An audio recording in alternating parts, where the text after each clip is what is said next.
Hey, what's up, people? It's Gypsy Blak here with another Tales from the Blakside, coming at you live from Anarchy magazine. Yeah, I know it's been a bit since I've done one of these. Basically been busy, a lot of work going on. But I'm back, and have I got a good one for you today. So our old fearless leader here at Anarchy magazine, also known as Mojo El Diablo, wanted me to do something special. And now, ladies and gentlemen, a special Tales from the Blakside. Death rock, horror punk, gothabilly, psychobilly 101. This episode of Lost Anarchy Presents has been brought to you by Secret.com. Greetings, everyone, and welcome to Tales from the Blakside. I'm your host, Gypsy Blak. Tales from the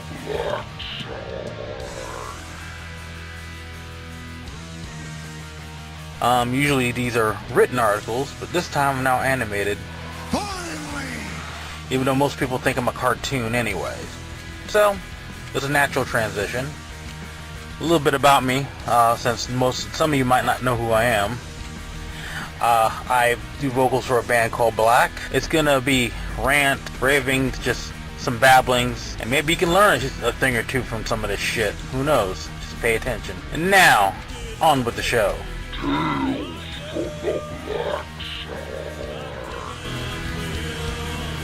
Keep in mind, I did a written article of this for the print version of Lost Anarchy magazine. Shut up and get to the point! But this will be slightly different, but this will be getting across the same points. You ought to know, you bought it. Starting off with, all three are rooted in punk. Anarchy in the UK. All three started out from the 70s. Fuck's that? So, without further ado, let's start with gothabilly, and also known as psychobilly. Remember this! Started out in the 70s with legendary bands like the Cramps.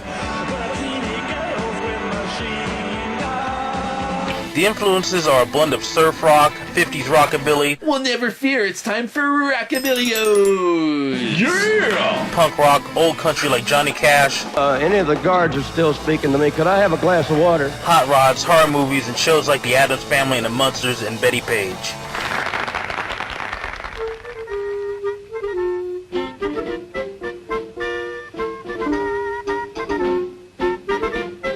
You can even give credit to its birth to the Misfits with songs like American Nightmare.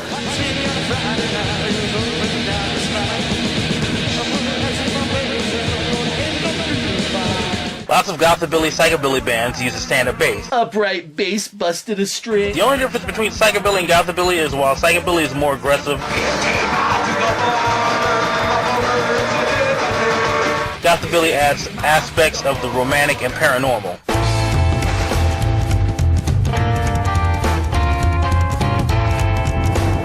The fashion is usually 50s styles rockabilly wear, with a punk goth twist. And girls, don't think we've left you out.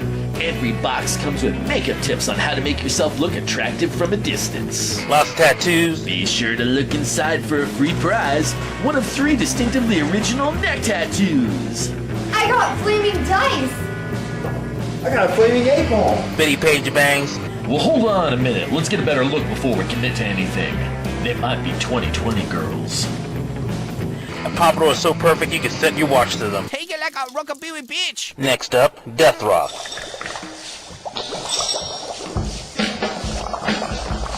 Technically, the term death rock was used in the 1950s. I was working in the lab late one night when my eyes beheld an eerie sight. The horror-themed novelty rock and roll acts of 1950s and early 1960s, such as Bobby Boris Pickett He did the monster and man. Zachary with Monster Mash, Screaming Jay Hawkins with I Put a Spell on You, I put a spell on you!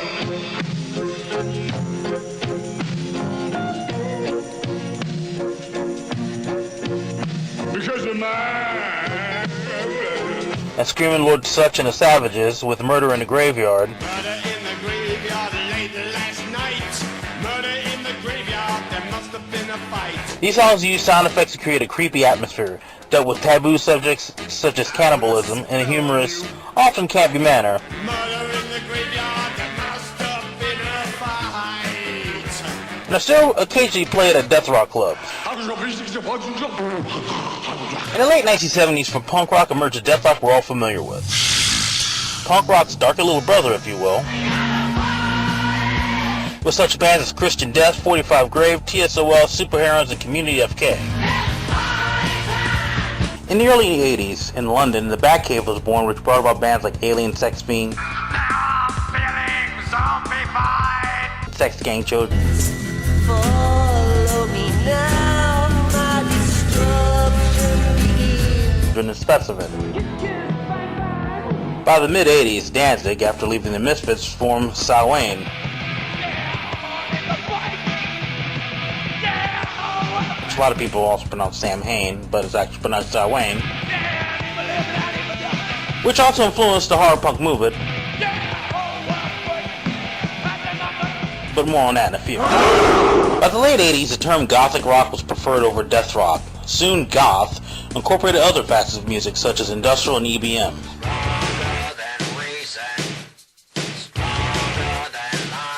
The term death rock was hardly used through most of the 90s, up until around 1998-2000.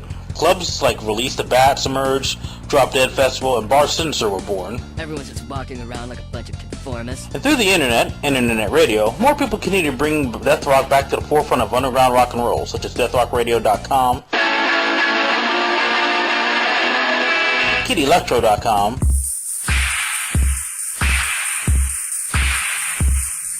Death Rock PA, a weekly show based out of Philadelphia, Pennsylvania, The Mortuary, Dance with the Dead Radio, and so many more. It's showtime. And finally, this brings us to horror punk. You can say horror punk is punk rock's creepy little brother. Horror punk is fueled by horror and sci-fi movies, punk rock, 50s style doo-wop, rockabilly, which led to psychobilly. It also sometimes overlaps into the death rock sound, but death rock mostly falls more toward the gothic sound, while horror punk is more aggressive. The genre creation can be traced back to the Misfits back in the mid-70s, with songs about vampires, werewolves, monsters, aliens, dark, evil creatures of the night, and occasional real-life horror such as the song Bullet, which was about the Kennedy assassination, and Who Killed Marilyn, about the death of Marilyn Monroe and murder. Since then, it's brought us more horror punk bands from around the world, such as Calabrese, Nimvind, Cancer Slug, Blitzkid, The Deep End, Son of Sam, others, Zombina and the Skeletones, The Independents, Die Monster Die, Michael Graves, Japanese legends, Balzac, and some band called Blak. They sound familiar. I wonder where I've heard of them before. What the fuck? Horror punk fashion is similar to punk rock and death rock fashion. Black leather jackets with spikes and adorning the Misfits Crimson Ghost logo like a badge of honor. Many sites are bringing a horror punk to the forefront, like horrorpunks.com, Dr. Cyclops Records, DiabloCast.com, ContraLightRecords.com, CorpseCollective.com, and more. So all three genres I was asked to explain here are similar, yet completely different. All dark and evil and fun. If I've missed anything or was mistaken on something, please by all means feel free to message me and correct me. Leave comments on Facebook, right here on YouTube, in the comments, etc. I never claim to be an expert, I just enjoy dark music and a lifestyle. Now pull up one of those internet radio stations I mentioned and check out some ghoulishly new music.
show. Well, duh! I'm going to start a new segment for each episode Nigga, please. that I like to call people who should shut the fuck up. Shut the fuck up. Shut the fuck up. First up, anyone who's ever uttered a phrase similar to, "This is America, you need to speak English." Nobody wants to hear that gibberish. If you said anything in any combination even remotely close to this, you need to Shut the fuck up! Here's why. Why ask why? Yes, this is America. Basically, a place that's pretty much founded by immigrants, original immigrants who came over and just kind of took shit over, but hey. I claim this land in the name of Zion. Once again, immigrants nonetheless. They took our jobs! If anybody has the right to bitch about any language, Speak English! I think the natives kind of have you beat on that. People can stop it. I mean, seriously, What the fuck is this? you're gonna talk shit about people not speaking English. Really? When you can barely speak English yourself and you were fucking born here and you're some I'm gonna run for fucking president. redneck hick. Everyone rise for the greatest commercial ever. And even when you say America, you say America. America?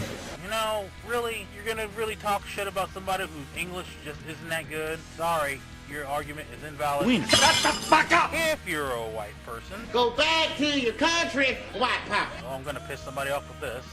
But, as I was saying, if you're a white person, and whenever Black History Month comes up, or Latino Heritage Month, or whatever pops up, and you've ever uttered the phrase, "Well, why can't we have a White History Month?" You seriously need to shut the fuck up. The reason why that there is no White History Month is because every month is White History Month. And we always talk about the good, but what about the bad and the ugly? Even on the months that are designated as Black History Month or Latino History, you still have white history going on, and you still have holidays. Like you have President's Day, stuff like that, on the month that's designated as Black History Month. So you know what? That's bullshit. And like I said, anyone who says this is a complete fucking idiot. Seriously. Hello, I just want to put this out there right now. this is George Zimmerman. People who still defend George Zimmerman. Oh my fucking god, shut the fuck up. Yes, it's been almost a year, okay? It's been a while. This guy keeps proving himself to be stupid all the time. He's like in the news and... Hello, Mr. Zimmerman. Your country needs you. What do you need from me? He gets away with some of the stupidest shit, but yet he's there. I mean... We need you to shoot a young African American for us. This guy is a murderer, I gave that up. a fucking...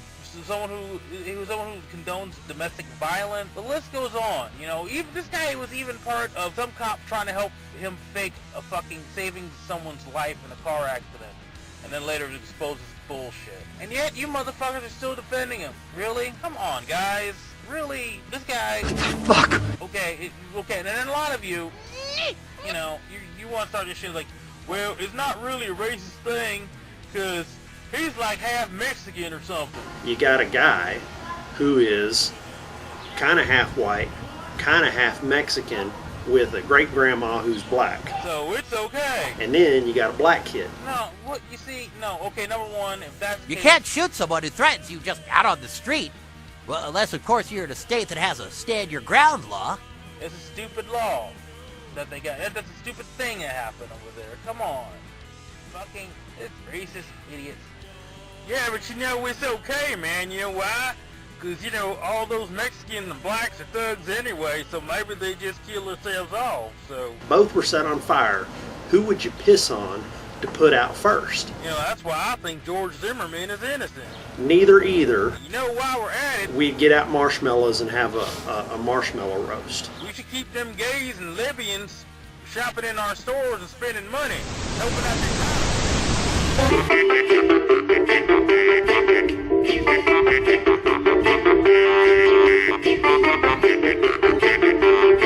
So this past week, a news media source posted up a photo of two Girl Scouts selling Girl Scout cookies in front of a weed clinic. Now, While most people were bitching and moaning about, oh, that's so immoral, oh, you're teaching children horrible values, blah, blah, blah, the usual moral majority bullshit, I'm looking at it like this, like, wow. Oh, yeah. That's marketing genius. Oh my. I mean, come on. You're selling Girl Scout cookies in front of a weed clinic. You're guaranteed to make money there. And we'll make money for the Girl Scouts and a little something, something for themselves, you know? You know, the only Girl Scouts you can see driving around in a fucking convertible Ferrari, you know? That's what we did, yeah. We sell Girl Scout cookies in front of the fucking weed clinic, you know? It's pretty cool. You know, I mean, it's the marketing genius, come on. Down the street from me, I live in a valley, on Sepulveda Boulevard, there's a KFC. Next door to the KFC is a weed clinic. If that isn't marketing genius, I don't know what is. That's instant money on both ends. Let me tell you something right now. You're opening a restaurant? Need a good location? Open it next to a weed shop. That's right. Open that shit next to a weed shop. Guaranteed business. Or if you already have a restaurant and there's empty space near you, talk to some weed shops about opening up next door to you. Oh yeah. You will not be sorry. And you will not be without customers. But seriously though, I'm not a weed smoker, but everybody's making more bigger deals than this than it is. I mean, it's not like the little girls were inside the place fucking doing bong hits and shit, you know? You know, they're making it sound like these girls were like, you know, wrapping those rubber things around their arms and shooting up and shit, you know? There weren't any 13-year-old fucking crack whores in there. It was just girls in front of a place selling Girl Scouts. So people, calm your fucking tits and... I'm slamming him tonight. Shut the fuck up, Donnie. Shut the fuck up, Donnie. Shut the fuck More up, people Donnie. that should shut the fuck up. Shut the fuck up. If you've ever stood in line and complained about the person in front of you using an EBT card to pay for their groceries, or complained about them using EBT to buy certain groceries, you need to shut the fuck up. Oh yeah. Especially if you said, oh well, they're using my tax dollars for it. Here's the thing with that. You see, some people that are getting food stamps, or they're calling it cow fresh. Some people who got that, and some people who are getting welfare benefits. Guess what? Some of those people have or are working. Well done! Maybe not a lot of hours, but some of them are working, and some of them have worked. They took our job! And guess what? Some of that money that they earned, some of that money came out and went into the system as well. So it's also their money. I don't think that taxpayers' money should be used for bailing out companies. I don't. Do I agree that they should be used for welfare? No, I don't. And really, what effect does it have upon you? Whatever. Seriously. Nigga, please. Are they gonna go, oh, well, these are your tax dollars? Your tax dollars went into my food stamps? Oh, I'm sorry, here, let me buy you some groceries right now. No one's gonna do that, and that's fucking stupid. They shouldn't have to. Just shut the fuck up, buy your goddamn beer, go home, drink it, go to sleep, just shut the fuck up. No. We'll do it live! Shut the fuck up, honorable mention goes to Bill O'Reilly. Why? Ask why. Because he's fucking Bill O'Reilly. Do it live! I'll write it and we'll do it live! And really, So both of our people, ladies and gentlemen, cannot provide one program out of $3.2 trillion in spending that this president said he would cut. he just shouldn't talk. He should be mute. He should have his tongue cut off, just so he just doesn't talk. What's up? It's Gypsy Blak back with another Tales from the Blakside. I gotta tell you, this animation shit is fun. Usually I record these things when I'm out and about.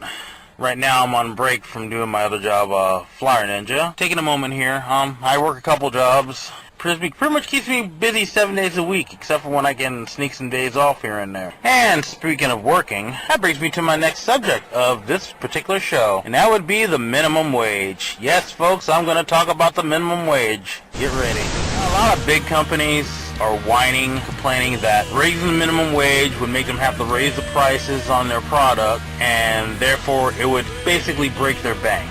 I'm here to tell you that it's fucking bullshit. I mean, you have a corporation like McDonald's.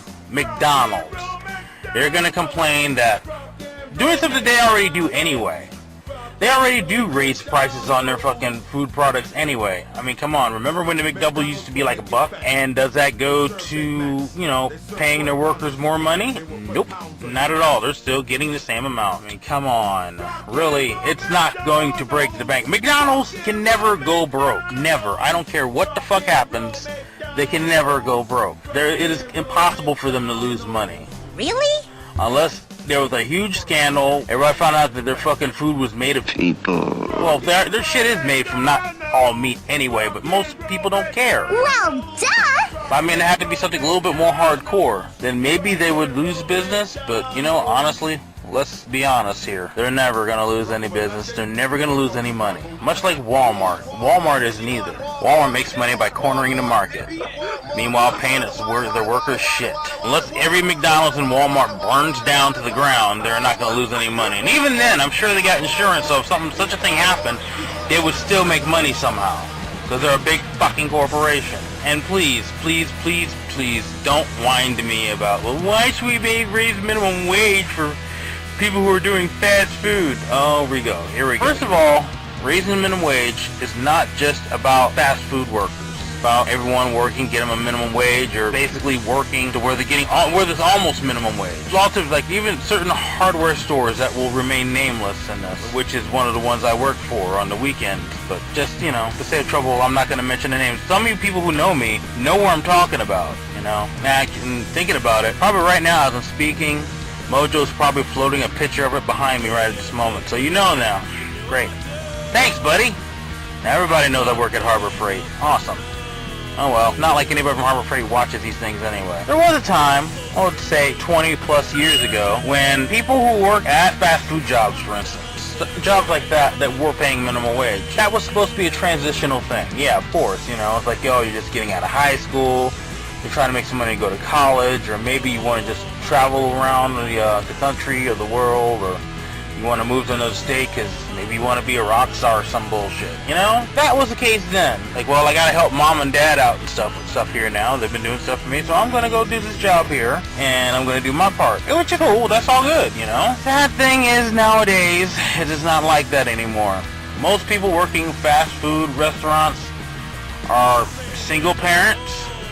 Sometimes they're not single parents, you know? The job market is so fucked up today that people no longer in the teenage age group have to take a job at like places like McDonald's and stuff.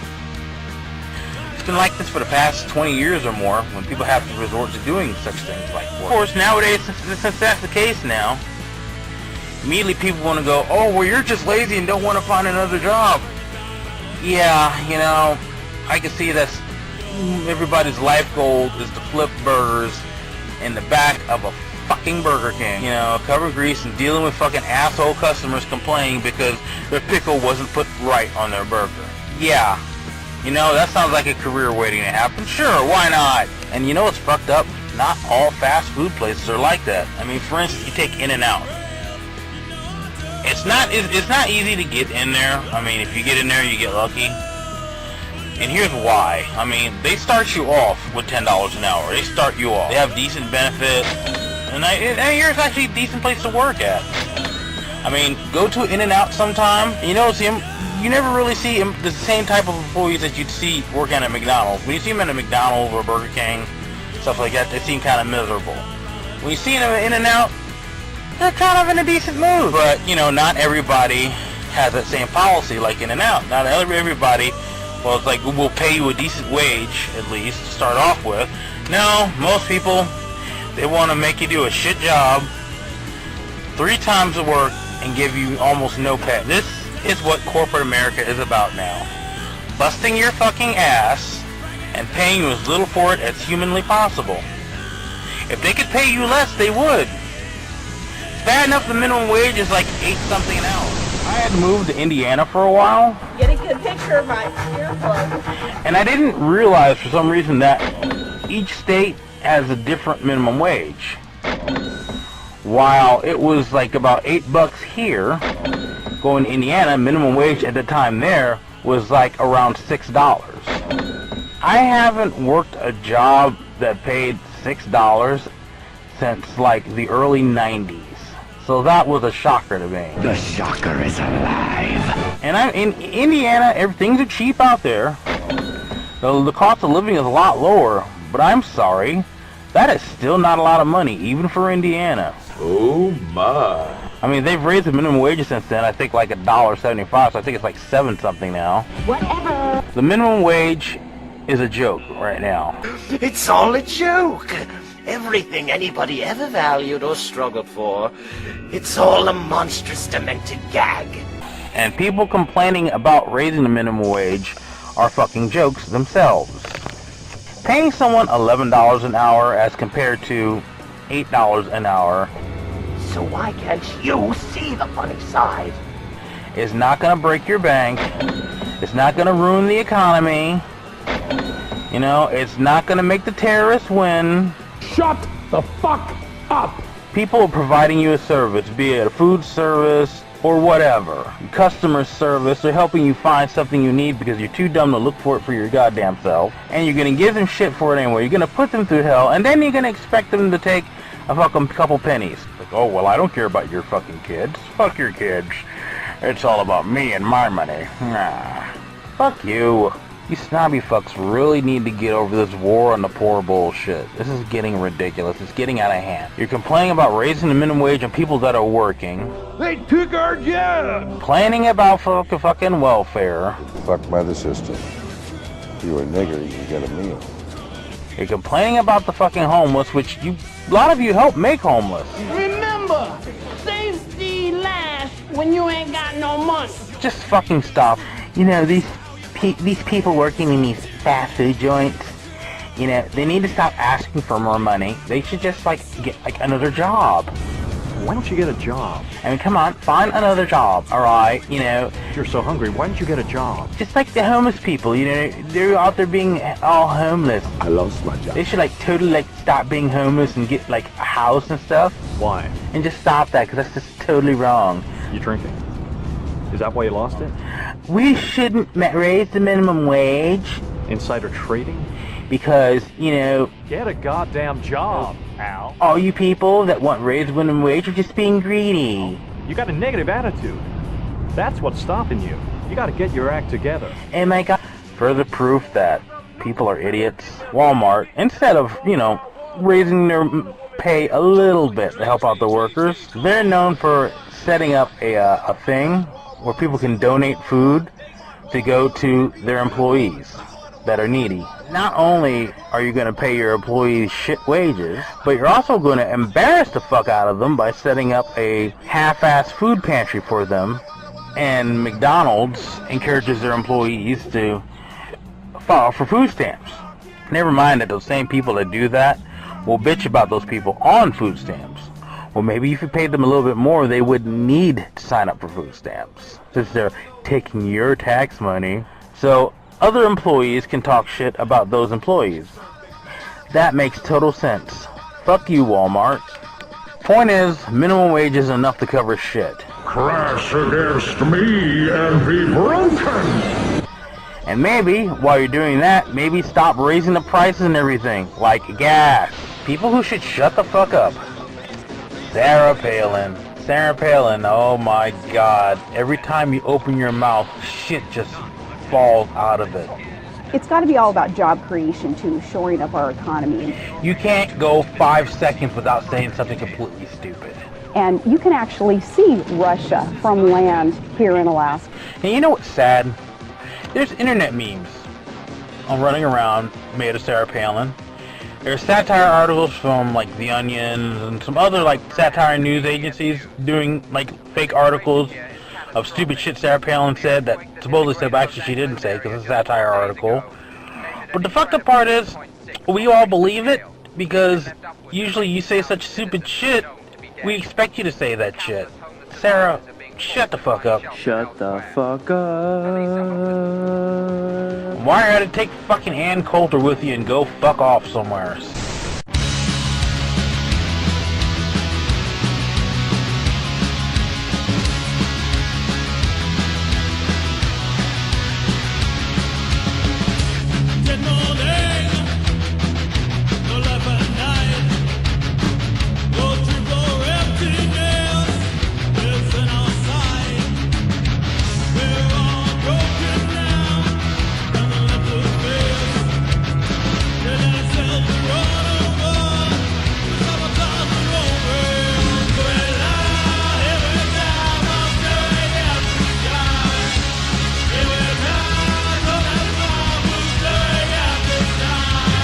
Hey everybody, sorry it's been a while since the last video.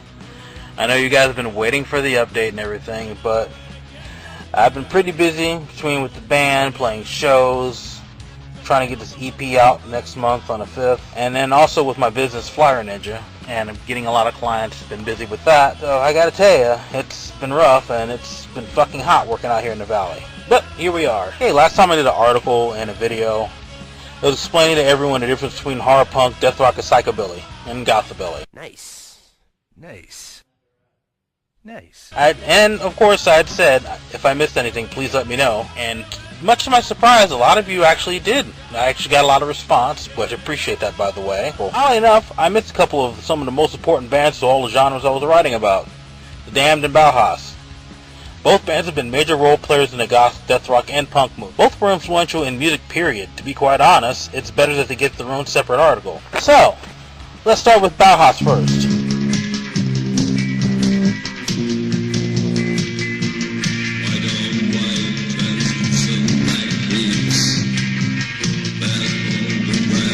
Bauhaus was formed in England back in 1978 by Peter Murphy, Daniel Ash, Kevin Haskins, and David J.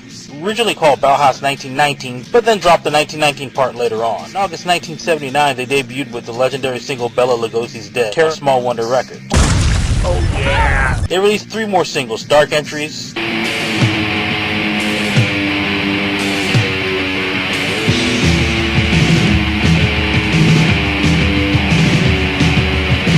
second single, The Passion of Lovers.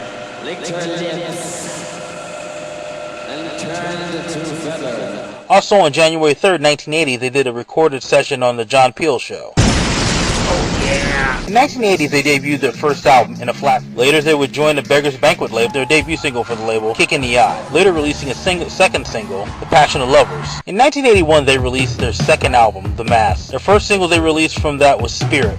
However, the band was displeased with it and decided to re-record it for their third album, The Sky Is Gone Out, in 1982. Their first single they released from that was Spirit.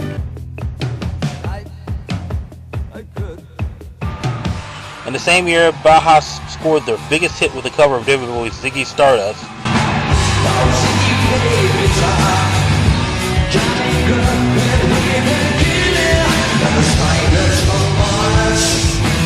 which was recorded during a BBC session. Oh yeah! That same year, Bauhaus made an appearance in the horror film The Hunger, where they performed Bela Lugosi's Dead during the opening credits.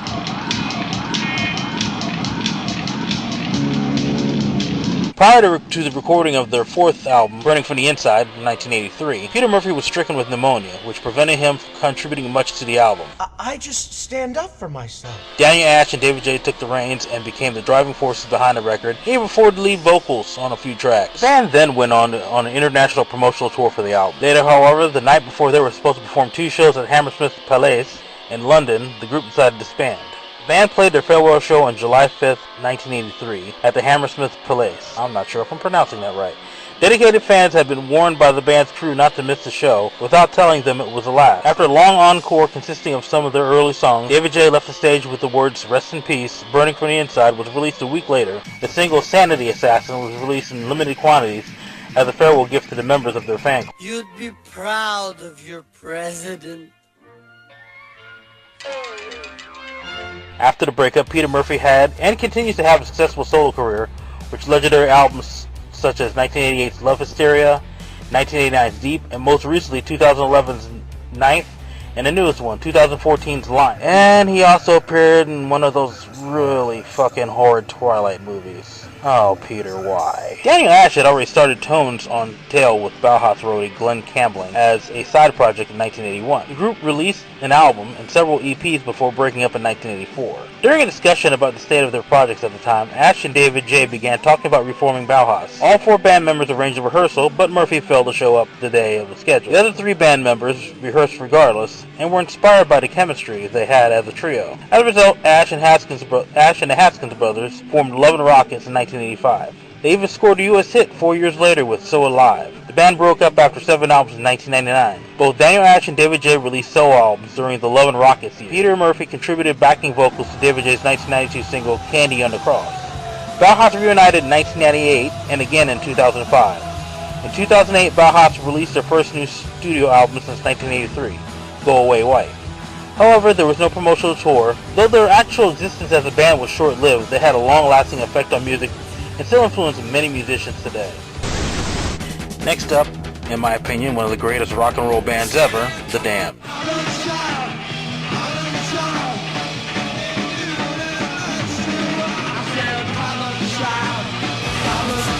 The Damned was formed in London in 1976 by Brian James and Rat Scabies. They held auditions for a singer, for two people, Dave Vanian and Sid Vicious.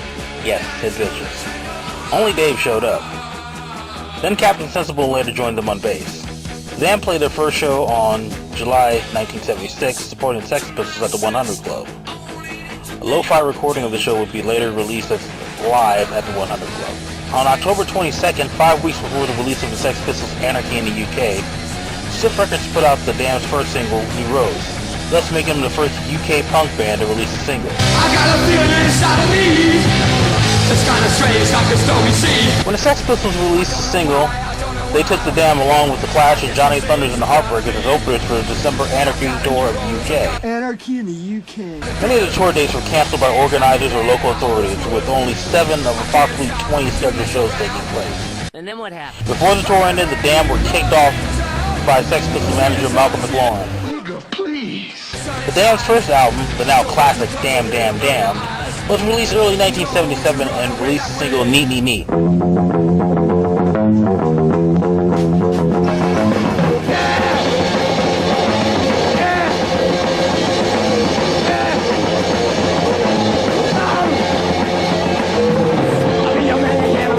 They opened up for T-Rex and also became the first British punk band to tour the United States. Oh yeah! They added a second guitarist, Lou Edmonds, and tried to get former Pink Floyd crazy man, Syd Barrett, to produce their second album. Really? That wasn't happening, so they did the next best thing. They got his former Pink Floyd bandmate, Nick Mason, to do it.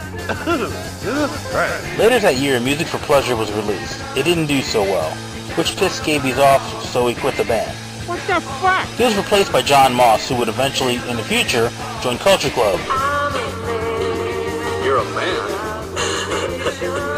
No way. In 1978, the band broke up. The former members worked on various other projects, but soon Scabies formed a one-off band called Les Punks for a late 1978 gig. Tire-lui dans la gueule, bouche à merde. Les cyborgs bouffent les balles, Jack. Les Punks was a sort of reunion of the Damned, without Brian James or Lou. That featured Scabies, Vanian, Sensible, and featuring the legend himself, bassist Lemmy of Hawkwind and Motorhead. I was editor of the school magazine. The Damned soon reformed with this same Les Punks lineup in early 1979, but originally performed as The Doom to avoid potential trademark problems. Well done! Captain Sensible switched to guitar and keyboards, and after a brief period with Lemmy on bass for studio demos and a handful of live appearances, soon he officially went by The Damned again, playing their first gig under the name in April 1979. Vanian's vocals had by now expanded from the high baritone of the early records to a smoother crooning style. They also added more keyboards as well, expanding their sound. After releasing the singles Love Song and Smash It Up, they released their album Machine Gun Etiquette.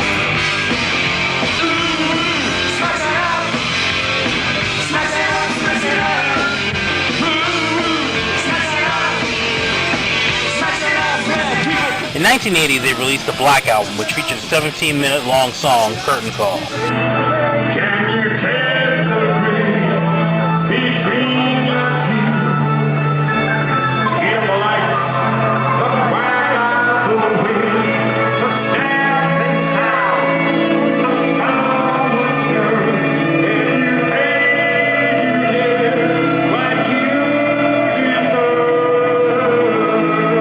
In 1981, the Damned released Friday the 13th, a 4-song EP which featured original tracks Disco Man, Billy Bad Breaks, Limit Club, which was a tribute to the late Malcolm Owen, former lead singer of the Ruts, and a cover of the Rolling Stones song Citadel.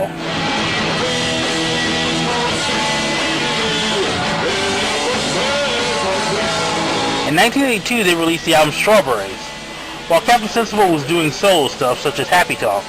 Soon he left the band and was replaced by Roman Jug. Ever since the early days of the band, Dave had adopted a vampire-like appearance on stage with chalk white makeup and formal dress.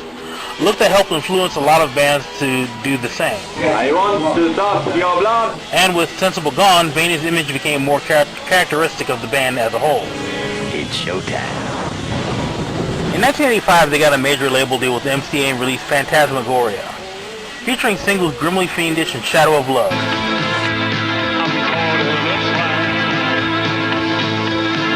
In 1986, they released the single Eloise, a Barry Ryan cover, which got them to the top of the UK charts as number 3.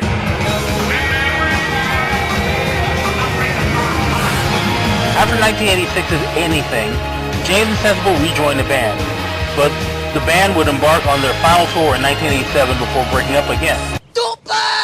After releasing 2 more singles in 1990, Fun Factory and Prokofiev, Doesn't anyone notice this? I feel like I'm taking crazy pills! then doing a reunion tour in 1991, they reformed again with a new lineup featuring Scabies, Vanian, guitarist Chris Dollymore, formerly of the Godfathers, Alan Lee Shaw, and bassist Moose Harris, formerly of New Model Army. Also around this time, Guns N' Roses covered New Rose for their Spaghetti Incident album. Then the Offspring did a cover of the Smash It Up for the Batman Forever soundtrack in 1995.